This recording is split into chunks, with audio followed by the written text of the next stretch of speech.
Keeping and breeding of finches has long been a satisfying and enjoyable hobby, and no wonder, with their wide range of colours and patterns, these popular seed-eating birds have become firm favourites in our aviaries. But the problems of diet, accommodation and hygiene are very important if you are to succeed at this hobby. Firstly, accommodation. Whether you have a single aviary, a flight cage, breeding boxes, or a large complex covering most of your backyard, these should ideally face a north to east direction and their sheltered area backing onto the worst of the weather that affects your area. The type of accommodation you select will depend on cost and space available, but remember, if building an aviary, double doors are well worth the extra effort and could save you the loss of valuable birds. Strong foundations and structures of wood or pipe and good quality 12mm wire are a must. Predators like cats and hawks could attack your birds in open flights, so a fully covered fiberglass flight could be a good investment, particularly if you were to keep cold weather susceptible birds like the beautiful Gildian finch. Besides the neighbours' cats, mice are a constant problem for the aviculturist, and by placing iron 1/3 of a metre into the ground and 1/3 above, you could restrict the free movement of these pests into your aviary. Remember to keep your door above the mouth proofing. Also a two-way door latch, pad bolt and padlock are strongly recommended. In fact, a secure and strongly built aviary is the first step to successfully keeping and breeding finches. And the extra effort in design and construction will pay for itself in the long run.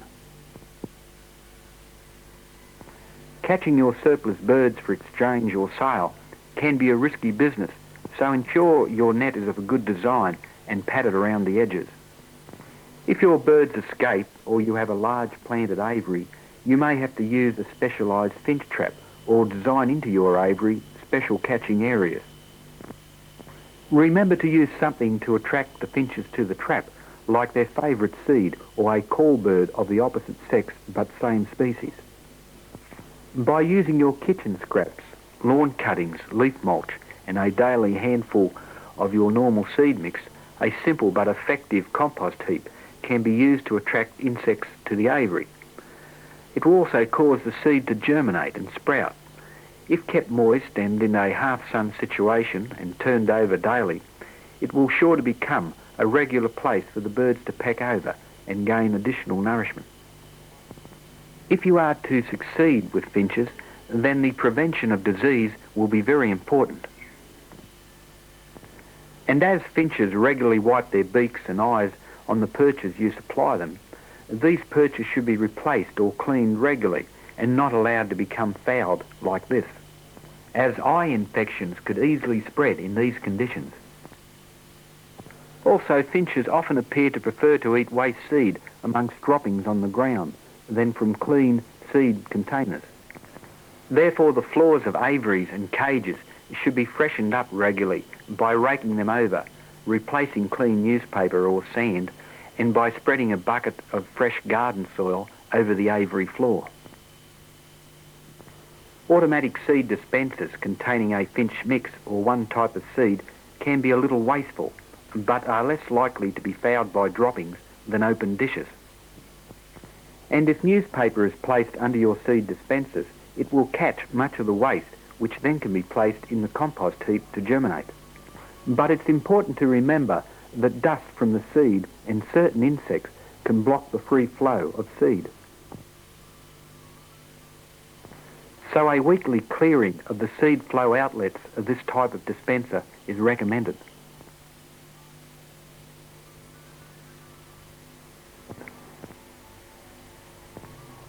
And now for a look at some of the seeds your finches will eat. Firstly, panicum.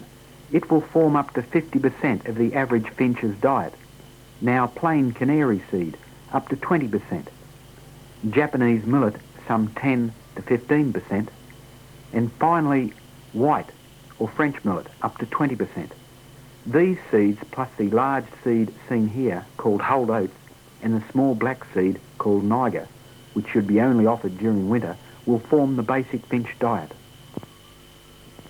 Additional nourishment can be obtained from these 4 basic seeds by soaking them in water for 24 hours in the summer or 48 hours in the winter, but be sure to rinse the seed twice during this period, and by allowing it to drain in these modified ice cream containers, which should be drilled or punched with many small holes, you will find that the seed will sprout very quickly. Of course, small containers can be used for smaller amounts of seed. The value of soaked and particularly sprouted seed are well proven in helping to raise healthier and larger clutches of young, and also in reducing the incidence of egg binding.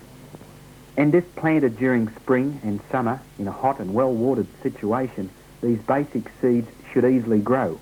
Here we see Jap millet, panicum, and now white millet. Also the old standby crabgrass should be encouraged.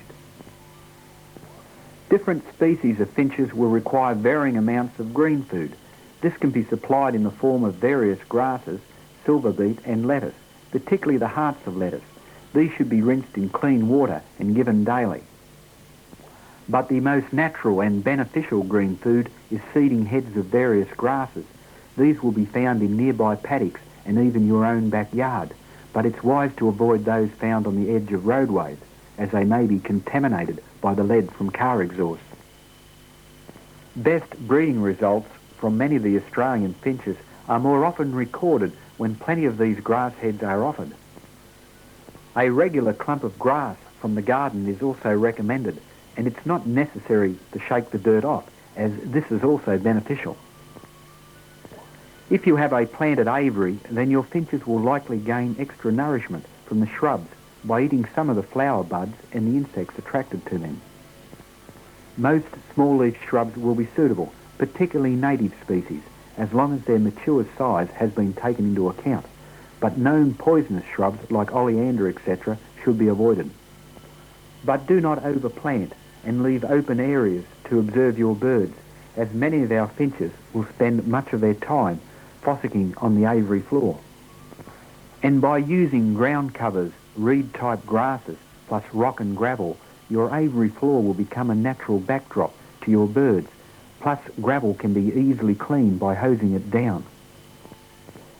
Clean water is essential for your finch's health, and there are a wide variety of water containers available, but in planted aviaries, a spray system and pond are worthwhile investments. A simple but effective pond can be moulded into the ground by using high-grade plastic sheeting. Of course, use 2 layers of plastic for safety and have a separate water container elsewhere in the aviary. And by using pieces of welded mesh, the birds can easily enter the water. They may initially slip a little, but will soon get used to it. And by using a simple plastic irrigation system, the pond can be topped up and the plant sprayed at the same time. And the finches love nothing better than to sit under a spray. Also, add a little Condy's crystals to the pond once or twice a week. This will help to keep it free of algae, and it will not harm the finches. These ponds had shallow edges and were not easily fouled with birds' droppings, but this cannot be said of these sharp-sided dishes widely used in aviculture. And as dirty water is probably the single main cause of disease in our aviaries, these types of dishes should be regularly cleaned and their contents replaced with fresh water. So don't let healthy birds like this active young parrotfinch down by overlooking aviary hygiene. And now for a closer look at some of the more widely kept finches. Firstly, the zebra finch seen on the left and the Bengalese or Manneken finch on the right. These 2 species, plus the blackheart seen here, are ideal for beginners. That is, they're hardy and they're easy to cater for. This zebra is the basic or original wild grey colour and is clearly showing his cockbird's chestnut cheeks and flanks, but there are also many aviary bred varieties, such as pieds, fawns and black-breasteds, and all are easy to sex, but care should be taken with the marked white and pure white hens. There are also several varieties in the Manneken finch, but these birds are more difficult to sex. Cockbirds should have a broader head than the hen and a more bouncy behaviour, plus they have a little song. Sexing is also a problem with the black-heart finch, and you should look for the head bouncing and the larger black bib of the cockbird. Although having a reputation as being bossy, they should cause few problems when mixed with zebras or mannikins. And like these two finches, they can be very free breeders as long as you have a true pair. But it's important not to mix them with other species, as they could disrupt your attempts to breed the more difficult finches. The zebra and mannikin are best kept in flight cages or breeding boxes where the maintenance of their various colours can be assured. And the black heart should not be mixed with this bird, the black throat or Diggle's finch, as they could easily crossbreed. Crossbreeding is bad for the hobby, and by carefully selecting species for a mixed collection, ugly crosses like this can be avoided.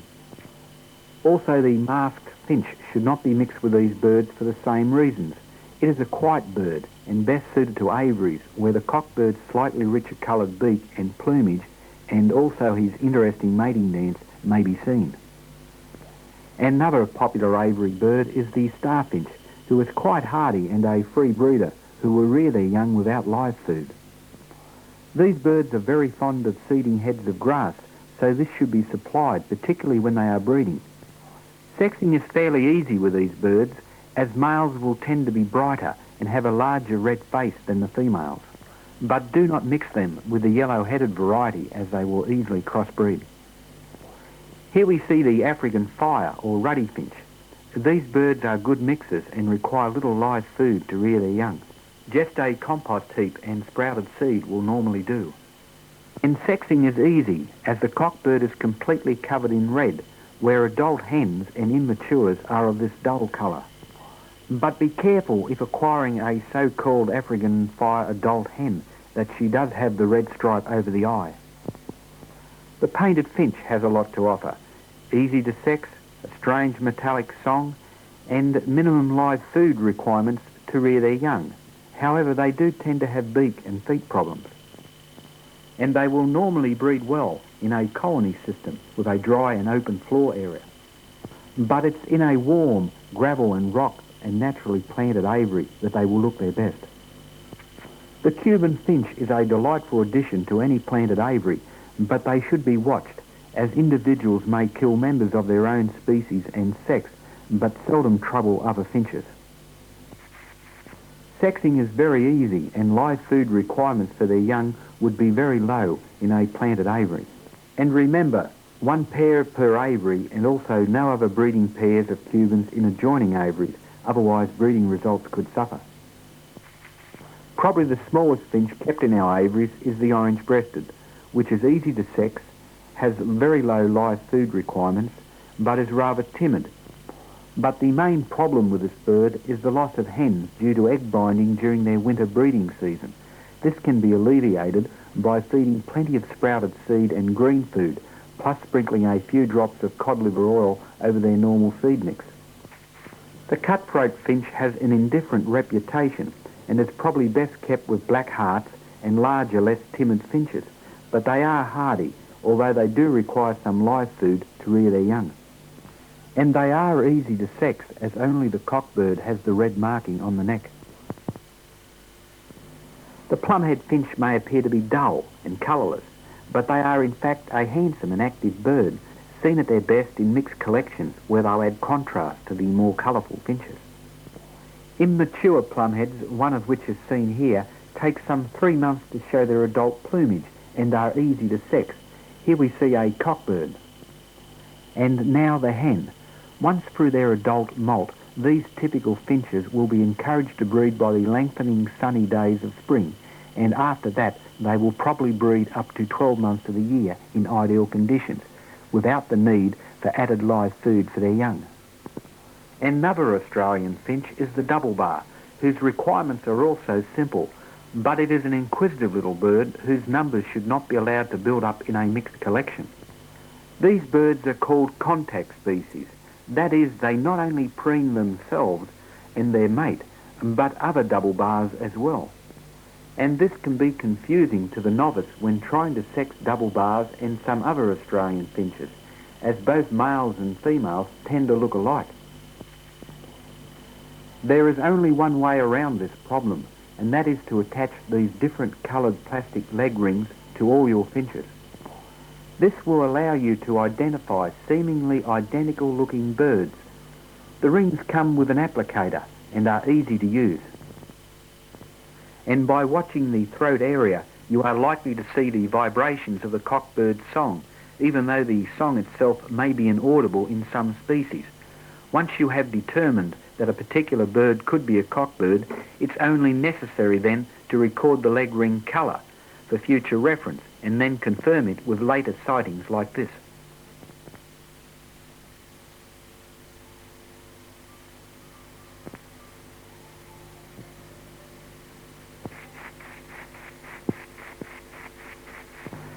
Your finches will require the normal small grit, which is necessary for digestion for the hard seed that they eat.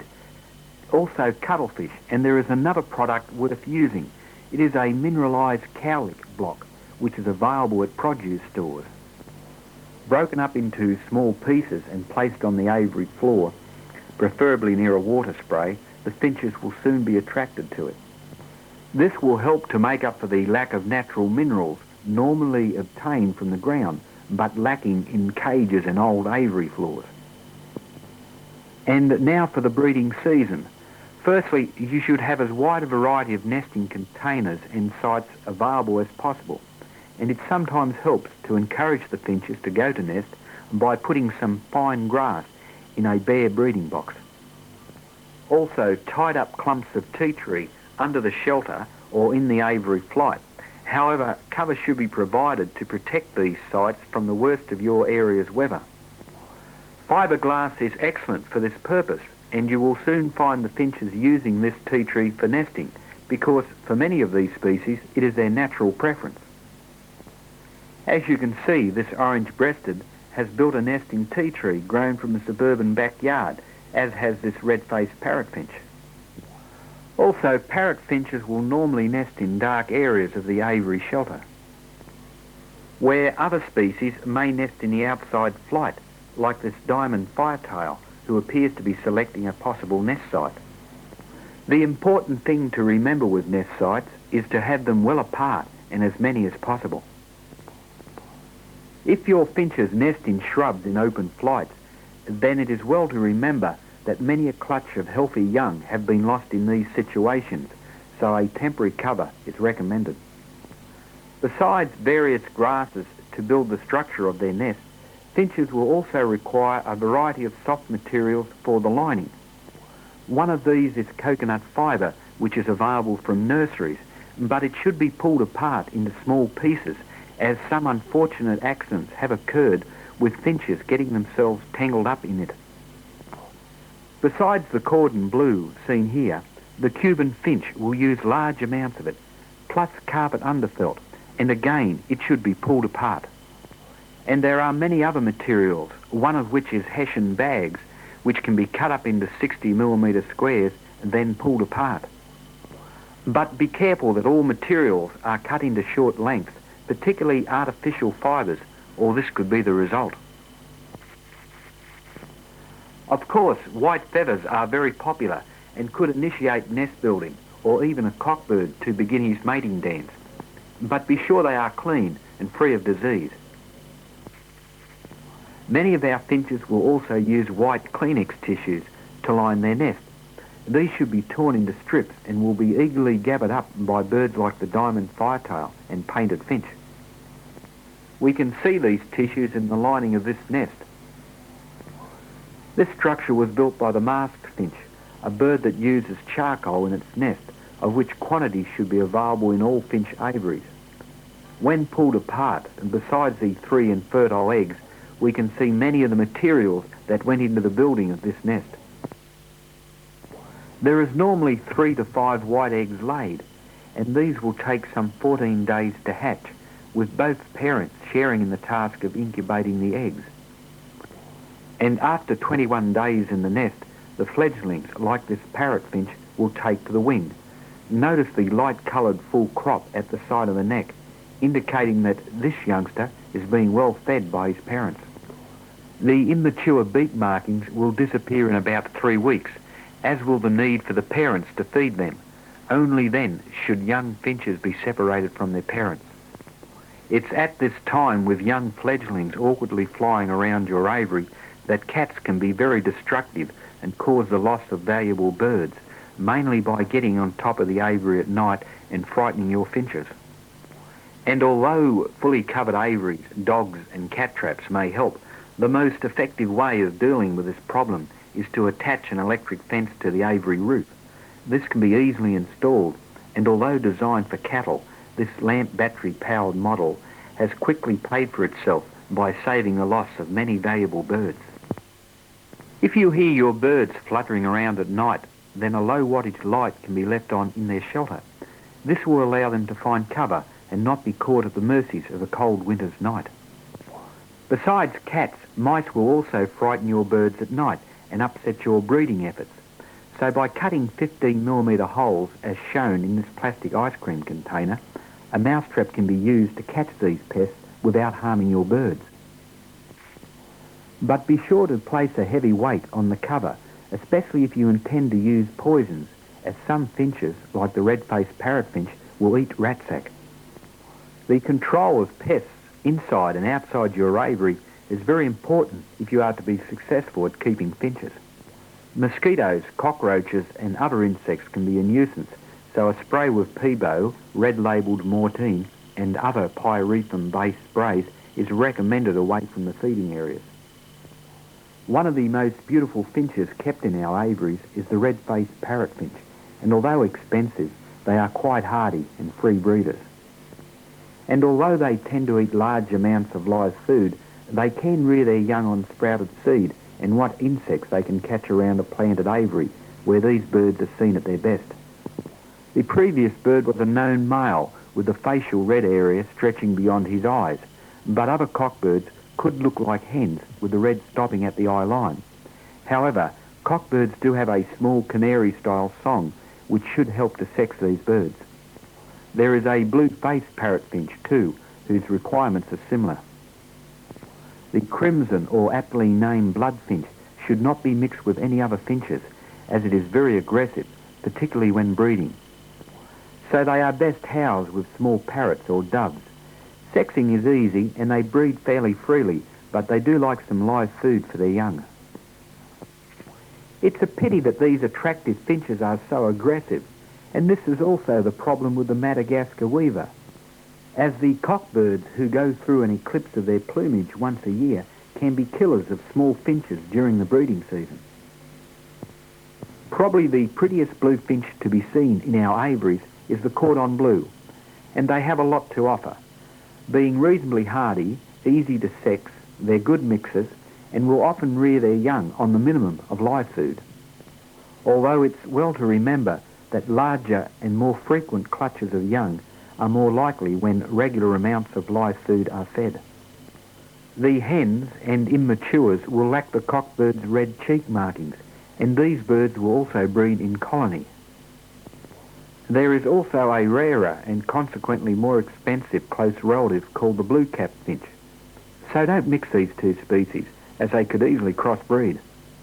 Unfortunately, cordon bleus tend to suffer from a distressing and, if untreated, killer disease called air sac mite. But the wheezing and coughing symptoms are quite audible to the human ear, and the product Bugmaster very effective in its treatment. But follow the instructions closely and don't overdose, as it can kill. And the control of air sac mite should be fully understood before you attempt to keep this bird, the Gouldian finch. These birds are best kept and bred in breeding boxes, bird rooms, or in areas north of Sydney and Perth, fully covered aviaries in a full sun situation. If kept in draft-free conditions, then Sheltox pest strips can be used with safety by covering them with bird wire and hanging them from the ceiling, but of course not over the bird's food, and this will guarantee you air sac-free Gouldians.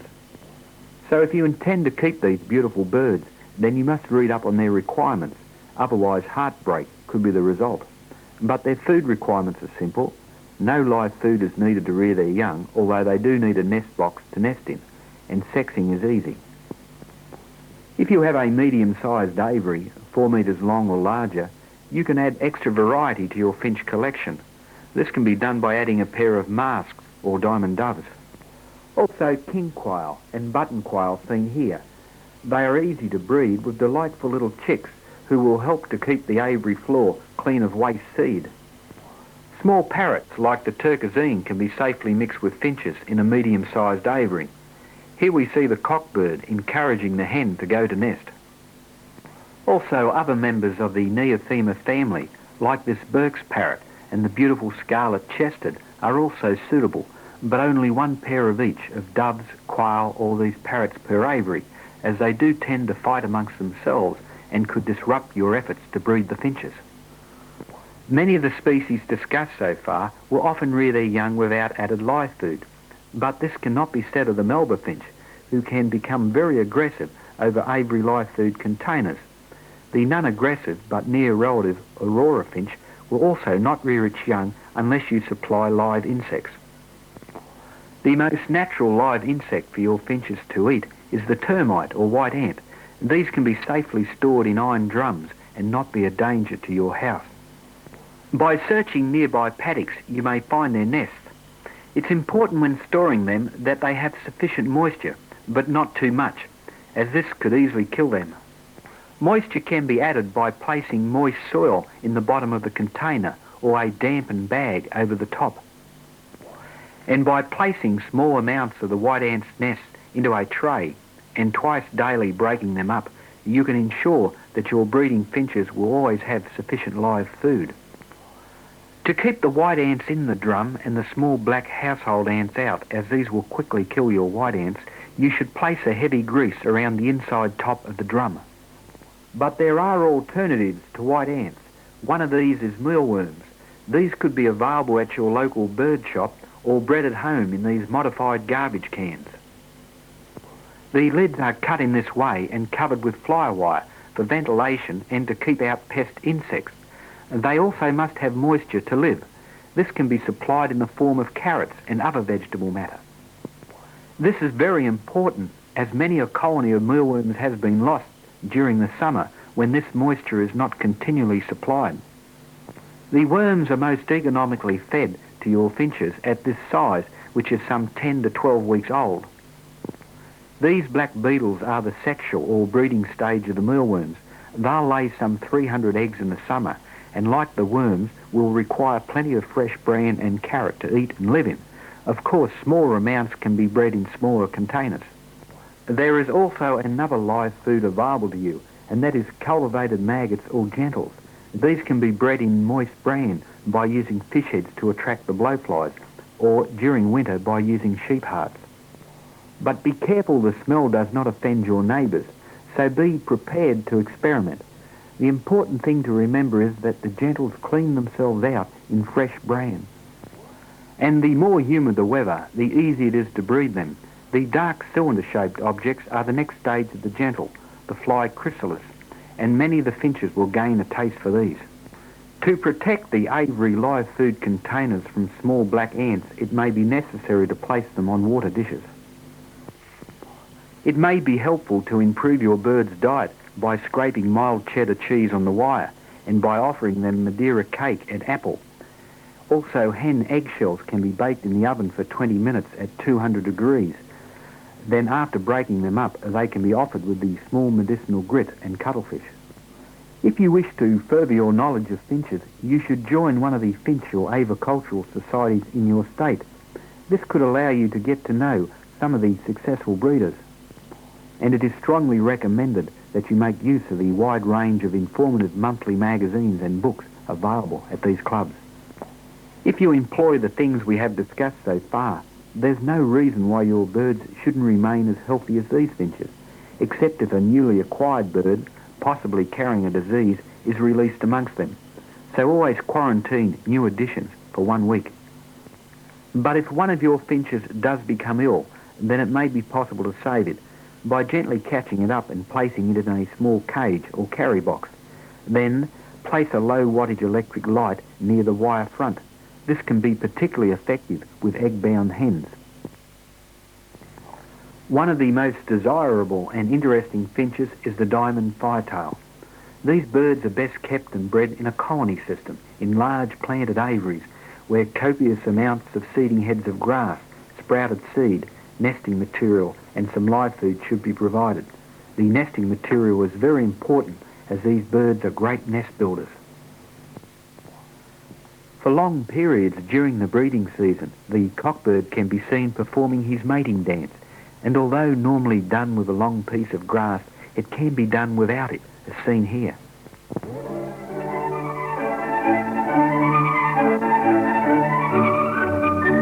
But when the dance is done with a piece of grass, we see one of the reasons why the keeping and the breeding of finches is such an enjoyable and satisfying hobby.